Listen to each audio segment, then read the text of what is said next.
Olá, aluno interativo. Antes do início da aula, onde você vai assistir agora, em poucas palavras eu quero dar aqui o nosso agradecimento em nome da escola a você, aluno interativo, que se dedicou durante todo esse ano letivo e os demais anos que esteve conosco, pela sua dedicação, pelo seu estudo, seu empenho, seu foco. E aqui o nosso objetivo é, de fato, dar o melhor para vocês. E pensando em dar o melhor, pensamos em começar o nosso canal interno de TV e lançamos o ITV, canal onde está disponível algumas aulas, onde os professores utilizarão esse estúdio para gravar e passar questões e dicas do Enem. Estamos dando início com o ITV com o projeto do Aulão em Casa, onde você irá, no conforto de sua casa, assistir aquele aulão que aconteceria em algum auditório, em algum espaço que estaria acontecendo para o nosso aluno. Então, aproveite o conforto da sua casa, aproveite o seu local, onde você esteja, do seu próprio celular mesmo, assistam essas dicas com os nossos professores, com essa equipe fantástica do Interativo. E em nome da direção, o nosso muito obrigado e desejamos a você muito sucesso, foco, determinação. Temos certeza que iremos comemorar no final de tudo isso a aprovação de cada um de vocês. O nosso muito obrigado a cada um de vocês. Tudo de bom e boa prova.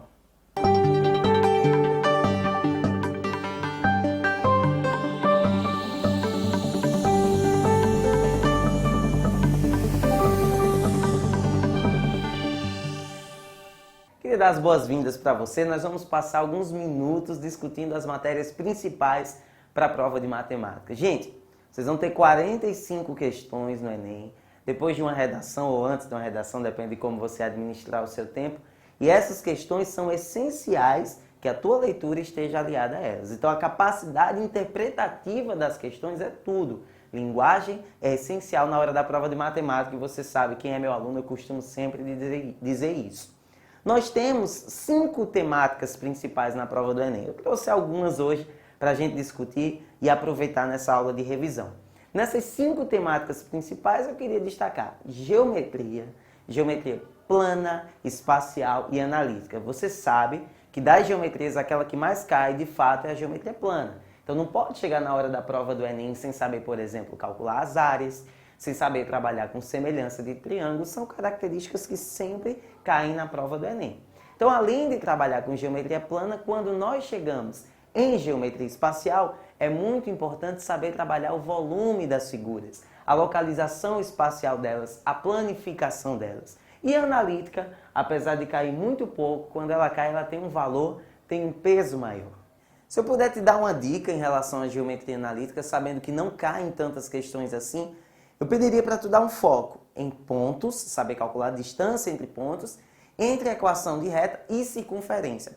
Circunferência é uma figura que aparece sempre quando as questões são de geometria analítica. Então, eu vou te apresentar para a gente começar um problema que envolve um pouquinho de geometria espacial, um pouquinho de geometria plana, para a gente começar.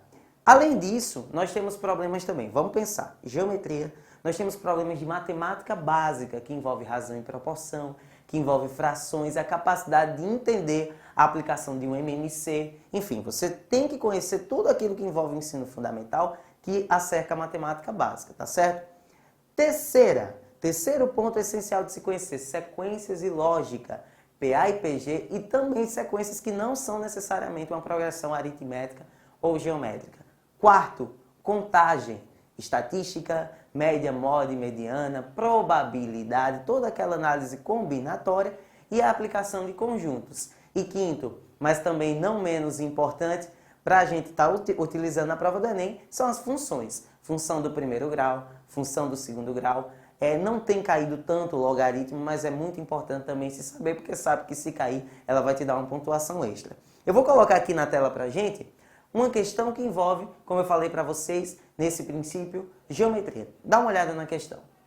Com o objetivo de trabalhar com seus alunos o conceito de volume de sólidos, um professor fez o seguinte experimento.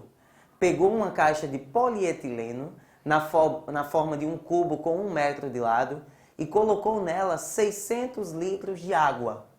Em seguida, colocou dentro da caixa com água um sólido que ficou completamente submerso.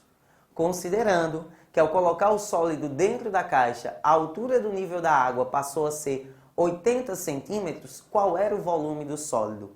Há uma mistura de conceitos, uma mistura de geometria espacial com geometria plana. Algumas observações que eu te peço antes de a gente iniciar uma questão como essa. Saber aplicar a conversão de unidades. Observa que nós temos aqui 3 unidades distintas. Nós temos litros, que é uma unidade de capacidade, não de volume. Cuidado com essa diferença. A unidade básica de volume, metro cúbico.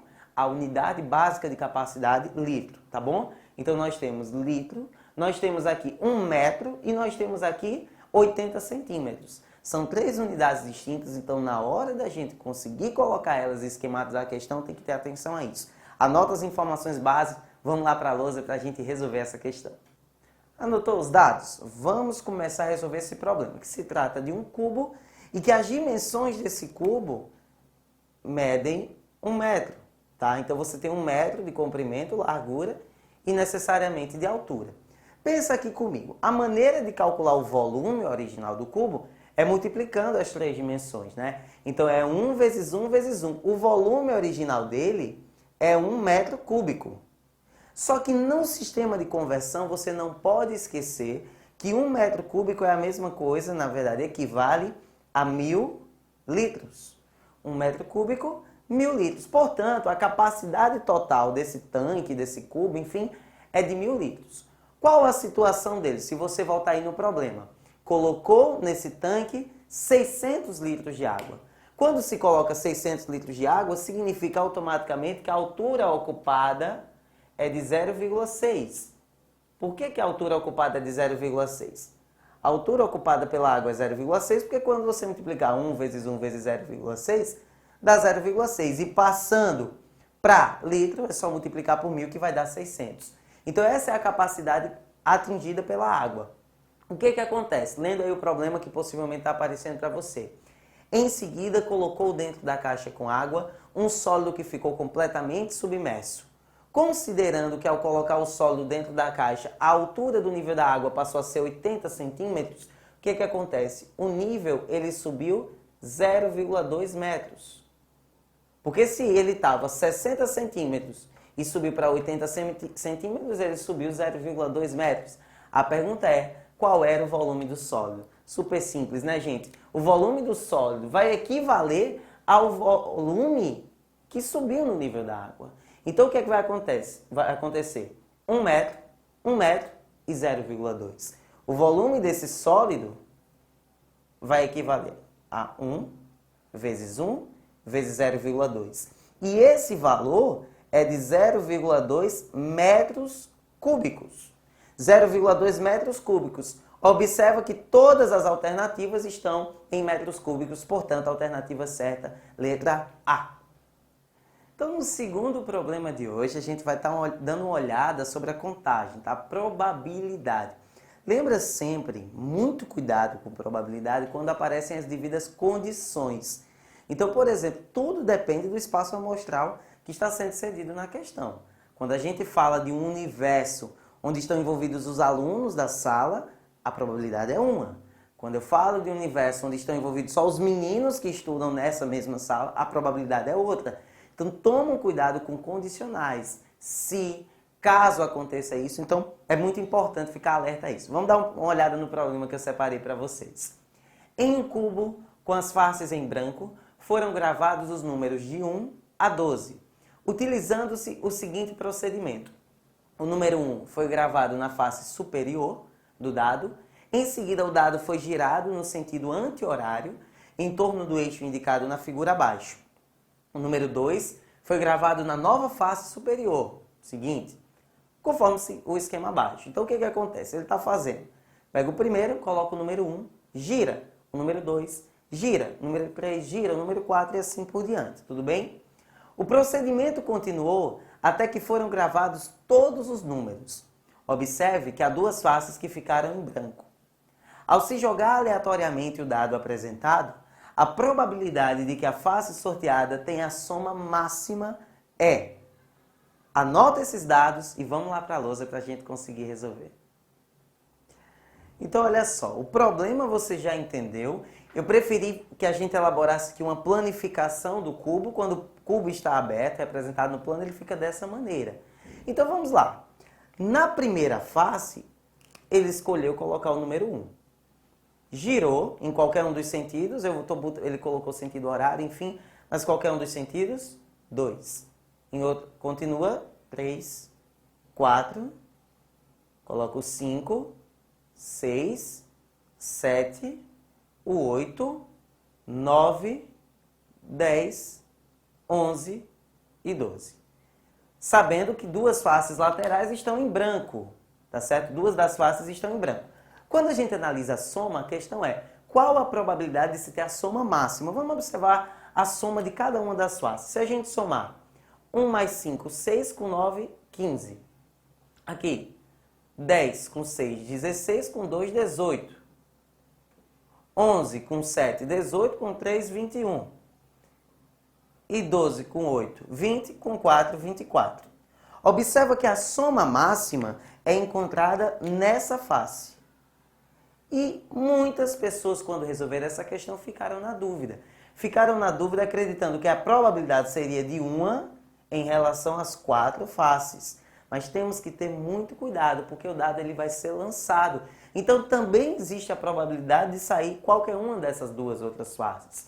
Então, na verdade, a probabilidade é de 1 em 6 faces. Não vai acontecer simplesmente ele estar girando ao redor do eixo. Então tem que ter um cuidado em relação a isso. 1/6 é a probabilidade desse dado coincidir com a soma máxima na sua face superior. Vamos dar uma olhada em mais um tema. O terceiro problema de hoje envolve matemática básica. Todo mundo sabe que a prova do Enem ela é totalmente interdisciplinar. E tem um tema que envolve lá a parte de razão e proporção, de regrinha de 3, que é a escala. A escala ela pode estar presente na prova de matemática, pode estar presente na prova de geografia, assim como outros temas, como fuso horário também, que no passado apareceu na prova de matemática e não na geografia, mas tem anos que aparece na geografia e não na de matemática. Então, quando a gente fala de escala, eu preciso que você tome por base a seguinte dica. Uma escala, ela sempre tem representações na mesma unidade. Então, se você tiver uma escala 1 por 100, equivale a 1 centímetro na figura, 100 centímetros na realidade. Você não pode dizer 1 centímetro na figura, 100 metros na realidade. Toma cuidado com isso, tá? Vamos dar uma olhada nessa questão. Sabe-se que a distância real em linha reta de uma cidade A, localizada no estado de São Paulo, a uma cidade B, localizada no estado de Alagoas, é igual a 2.000 quilômetros. Estamos falando, por enquanto, da distância real. Ainda não tem uma escala, não tem uma representação no mapa. Um estudante, ao analisar o mapa, verificou com sua régua que a distância entre essas duas cidades, A e B, era 8 centímetros. Há aí uma mudança de unidade. Quilômetro, centímetro. Muita atenção quanto a isso. Na prova de matemática, na prova de física ou qualquer que seja a disciplina, tá? Os dados nos indicam que o mapa observado pelo estudante está na escala de localizar, estruturar qual é a escala que une 8 centímetros com 2.000 quilômetros. Vamos dar uma olhada nisso lá na lousa. O problema relaciona uma unidade que está em centímetros com outra que está em quilômetros. Então, observe. Nós temos algo no mapa que equivale a algo na realidade. Você tem uma grandeza de 8 centímetros que equivale na realidade a 2.000 quilômetros. Você precisa converter ambos para a mesma unidade. Então vamos lembrar da nossa escala métrica. O metro é a unidade básica, mas tem os seus múltiplos e submúltiplos, tá? Quilômetro, hectômetro, decâmetro. E aí você vai ter centímetro, aliás, decímetro, centímetro e milímetro. Eu chamo a atenção para você, por exemplo, que várias outras grandezas seguem essa lógica. Se você for falar, por exemplo, de capacidade, é quilolitro, hectolitro, decalitro, litro e assim por diante. Se for falar, por exemplo, de massa, quilograma, hectograma, decagrama e assim por diante. E tem um cuidado também, porque quando a gente fala de área, isso se altera para metro quadrado. Quando a gente fala de volume, isso vai sofrer uma alteração, por exemplo, para metro cúbico.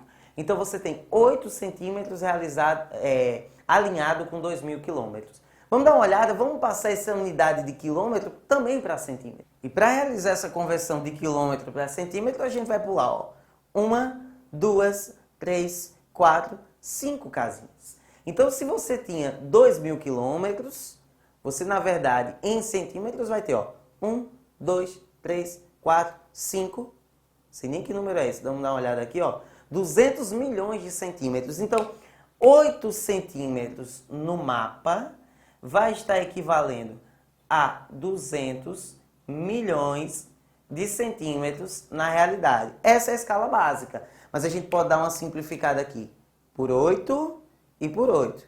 E vamos encontrar o seguinte valor, 1, e aqui embaixo 200 dividido por 8 vai dar 25, 000, 000. A escala real que é utilizada por esse mapa é de 1 para 25 milhões. 1 centímetro equivale a 25 milhões de centímetros. Esse quarto problema que nós vamos estar resolvendo, vamos para a temida análise combinatória. Muita gente se assusta, porque leva-nos a pensar, e pensar às vezes é um pouco complicado. Dá uma olhada aqui. A questão diz o seguinte: Niterói é uma excelente opção para quem gosta de fazer turismo ecológico. Segundo dados da prefeitura, a cidade possui 8 pontos turísticos. Grava essa informação, tá? Dessa natureza. Um certo hotel da região oferece um brinde a cada hóspede. A possibilidade de escolher 3 dos 8 pontos turísticos ecológicos para visitar durante a sua estada. O número de modos diferentes com que um hóspede pode escolher aleatoriamente 3 desses locais, independente da ordem escolhida, é: a situação problema, ela fala sobre uma análise de 8 possibilidades distintas para serem escolhidas 3. Na verdade, isso é um problema simples, eu acho que você que está aí assistindo essa aula já deve saber, até mesmo que estamos às vésperas do Enem, mas eu queria chamar a atenção para o seguinte: nós temos em base 3 técnicas principais de análise combinatória. Vocês sabem disso, que nós temos a permutação, nós temos também o arranjo, nós temos a combinação, tá? Lembrando que a permutação, ela se deriva em outros tipos, tá? Então, a permutação, você vai ter a permutação simples, você vai ter a permutação com repetição, por exemplo, você vai ter a permutação circular, tá? Então, é muito importante estar atento a essas diferenças de análise, de técnicas de análise combinatória. Mas eu queria chamar a atenção para uma coisa. Nós temos o princípio fundamental da contagem. Então, se nós tivermos a possibilidade de resolver uma questão que envolve análise combinatória através do princípio fundamental da contagem, é essa opção que com certeza vamos escolher. Dá uma olhada nisso. Eu sempre sugiro que deem uma atenção maior à fórmula propriamente dita da combinação e das permutações especiais. Sabe por quê? Porque no caso da permutação simples e do arranjo, normalmente você pode resolver o problema usando o princípio fundamental da contagem. Então não precisa se ater a fórmulas, se você pode usar o princípio fundamental da contagem. Vamos analisar. São 8 possibilidades, eu tenho que escolher 3. Não tem espaço para as 8. Eu tenho que escolher apenas 3, portanto não é uma permutação. Cabe a nós decidir se é um arranjo ou uma combinação. São 8, eu tenho que escolher 3, mas eu te pergunto, olhando no teu olho, a ordem importa ou a ordem não importa? É claro que você sabe que a ordem não importa. A própria questão para te ajudar te deu essa informação. Se você vai escolher ir para tal canto e outro lugar, não importa se você vai primeiro para um ou para o outro, você vai para os dois de qualquer maneira. Então você vai ter, na verdade, uma combinação, porque a ordem não importa. Se preocupe, porque se fosse arranjo, você poderia usar basicamente o princípio fundamental. Como é uma combinação, temos que apelar para a forma da combinação de 8 possibilidades para escolher 3. E como é que se resolve isso? 8 fatorial, 3 fatorial e faz a subtração. 8 menos 3, 5 fatorial. Vamos resolver. Vamos lá. 8, 7, 6, 5, parou no 5. Para que a gente possa cortar com o de baixo. Aqui, 3, 2, 5, para no 5 também. Vamos ver o que é que a gente pode cortar, ó. 5 fatorial, 5 fatorial, 3 vezes 2 dá 6, 8 vezes 7, 56. Nós temos 56 possibilidades diferentes de escolha desses 8 para 3. Super simples, hein? Vamos para a próxima. E mais um problema da nossa revisão de hoje diz respeito à função. A dica que eu te dou é observar todas as características que uma função tem. Uma função do primeiro grau tem suas características peculiares, de quando a reta vai subindo, quando a reta vai descendo, a questão do coeficiente A e B propriamente dito. Quando temos uma função do segundo grau, que o desenho é uma parábola, fica atento, por exemplo, aos coeficientes dela, a quando a parábola é virada para cima, quando é virada para baixo, o que determina o delta, o que determina o A, o B, o C, um monte de informação que é importante você conhecer. Vamos dar uma olhada nesse próximo problema que envolve função para a gente. Olha só, um boato tem um público-alvo e alastra-se com determinada rapidez. Em geral, essa rapidez é diretamente proporcional ao número de pessoas desse público que conhece o boato e diretamente proporcional também ao número de pessoas que não o conhecem.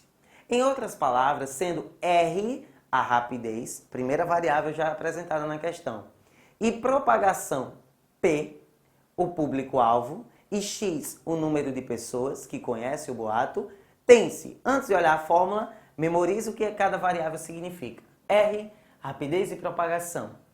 P, público-alvo. X, o número de pessoas que conhecem o boato. Tem-se uma fórmula, uma função que relaciona essas variáveis. A rapidez, em função do número de pessoas que conhecem o boato, a fórmula é essa, Kx vezes P menos X, em que K é uma constante positiva qualquer. Quando a gente fala de proporção, sempre tem que haver essa constante, tá?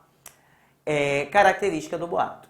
Considerando o modelo acima descrito, se o público-alvo remete a P, é de 44 mil pessoas, então a máxima, grava essa palavra, máxima rapidez de propagação ocorrerá quando o boato for conhecido por um número de pessoas igual a... Vamos dar uma olhada na análise dessa questão lá na lousa, anota cada informaçãozinha e vamos transferir para o nosso esquema. Então nós temos a seguinte situação, uma função que ainda não podemos defini-la, a gente ainda não pode até identificar os seus coeficientes e que possui todas essas características. O público-alvo de 44 mil pessoas, ele quer saber quando é que a rapidez é máxima e quando essa rapidez for máxima, ele quer saber quantas pessoas vão ser atingidas, na verdade, por esse boato. Observe uma coisa, pessoal, se a gente substituir esse P por 44 mil, dá uma olhada como é que fica essa função. R, X, igual a K, X, o P, 44 mil, menos X. A gente pode esquecer esse K pelo fato de ser uma constante, e essa constante vai fazer apenas alterações nos gráficos da parábola. Tá certo? Então vamos deixar ela um pouquinho de lado, já, se preciso, nós trabalhamos com ela. Então vai acontecer o seguinte com a função, dá uma olhada. 44 mil x menos x ao quadrado. Você encontra uma função do segundo grau. E quando a gente fala de uma função do segundo grau, nós estamos falando de uma parábola. Observa que o coeficiente A, nesse caso, é menos 1, porque está junto do x ao quadrado. O coeficiente B, nesse caso, é 44 mil, um número grande. E o coeficiente C é 0. Utilizando a técnica que você quiser, você pode resolver esse problema. Coeficiente A, menos 1, B, 44 mil, C é 0. Quando nós falamos dessa parábola, ela tem a concavidade virada para baixo. Por que a concavidade dela é virada para baixo? Porque o A é um número negativo. Então você vai ter uma parábola desse tipo. E quando você tem uma parábola desse tipo, tem um determinado momento que ela tem o seu ponto máximo. Observa que quando a gente transfere para o plano cartesiano, o eixo y vai se referir aos valores de R. E o eixo x vai se referir, claro, aos valores desse x, que é o que eu quero. Então, esse pontozinho aqui, você que está estudando, que está revisando, sabe que ele se chama vértice e que ele tem uma maneira de calcular. A maneira de calcular esse vértice é através da fórmula menos b sobre 2a e menos delta sobre 4a. Mas a atenção que nós temos que ter é, não precisa se preocupar com os dois valores. Eu quero saber o x, eu não quero saber qual é esse valor do R máximo. Tudo bem, esse x vai ser gerado quando o R for máximo. Mas eu quero saber no eixo x. E lembra que esse primeiro diz respeito ao eixo x e o segundo diz respeito ao eixo y. Se eu quero saber o x, eu posso esquecer isso. E aí é só substituir na fórmula. Dá uma olhada no que nós vamos ter. Menos o valor de B, 44.000, sobre 2 vezes A. O A é menos 1.